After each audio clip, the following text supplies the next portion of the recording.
Now to a sports story of an entirely different variety. It involves the unlikely and highly controversial friendship between ex-NBA star Dennis Rodman and the brutal young North Korean dictator Kim Jong-un.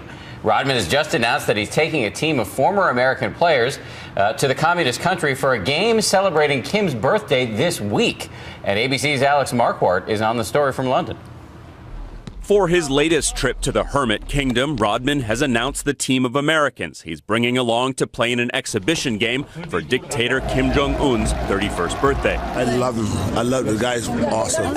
A North Korean senior basketball team will take on the American side that includes former NBA All-Stars Kenny Anderson, Cliff Robinson, and Vin Baker, along with Craig Hodges, Doug Christie, and Charles Smith. Well, it's not necessarily political. It's not even nowhere near political. It's just all about basketball, entertainment. In a statement overnight, former New York Knick Charles Smith said he's excited to play in the game, writing, "Cultural exchange is about sharing ideas and thoughts on education, culture, and life." Kim and Rodman met last February when Rodman took the Harlem Globetrotters to North Korea for a documentary series. He went back in December to help train the North Korean national team. Rodman has been widely criticized for his new friendship with the leader of one of the most repressive countries in the world. Just last month, Kim had the second most powerful man in the country, his own uncle, executed for treason. A lot of people in America don't approve what I've been doing, but that's not my problem. Rodman responded to the backlash in an interview with ABC's George Stephanopoulos. Were you aware of his threats to destroy the United States and his regime's horrendous record on human rights? I didn't look at all that right there. I understand what he's doing. I don't condone that. I hate the fact that he's doing that, but the fact of it is that, you know what, that's a human being, though. He let his guards down. He did one thing to me, been a friend. The U.S.-North Korea game is set to tip off on Wednesday. It's unclear whether Rodman himself is suiting up, but it is certain to ignite a fresh round of controversy.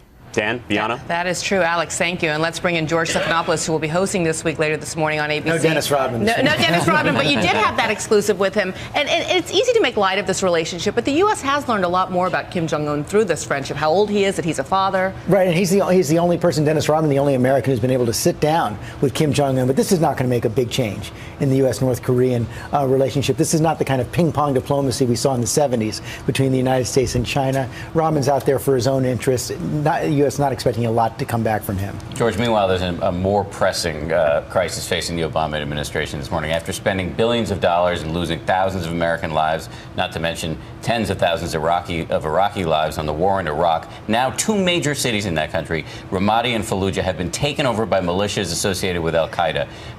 Secretary of State John Kerry has spoken about this morning. What is, if anything, can the administration do? Well, what you heard Secretary of State Kerry say this morning is the one thing they're not going to do is send troops back into Iraq. That is completely off the table. There is no way that President Obama, after bringing troops out of Iraq, trying to get them out of Afghanistan this year, is going to send troops back there. And this is embroiled in a much wider conflict now in the Middle East. You also see al-Qaeda on the run, on the march in Syria, all as the United States trying to get troops out of Afghanistan. So a thicket of problems for the Obama administration right now, but there is no question one thing will not happen: no troops in Iraq. Huge quagmire, though, in the Middle East right now. George, thank you. Great to have you back. And George will be talking about Iraq and much, much more on his show this morning as the Powerhouse Roundtable looks ahead to the biggest political stories in 2014.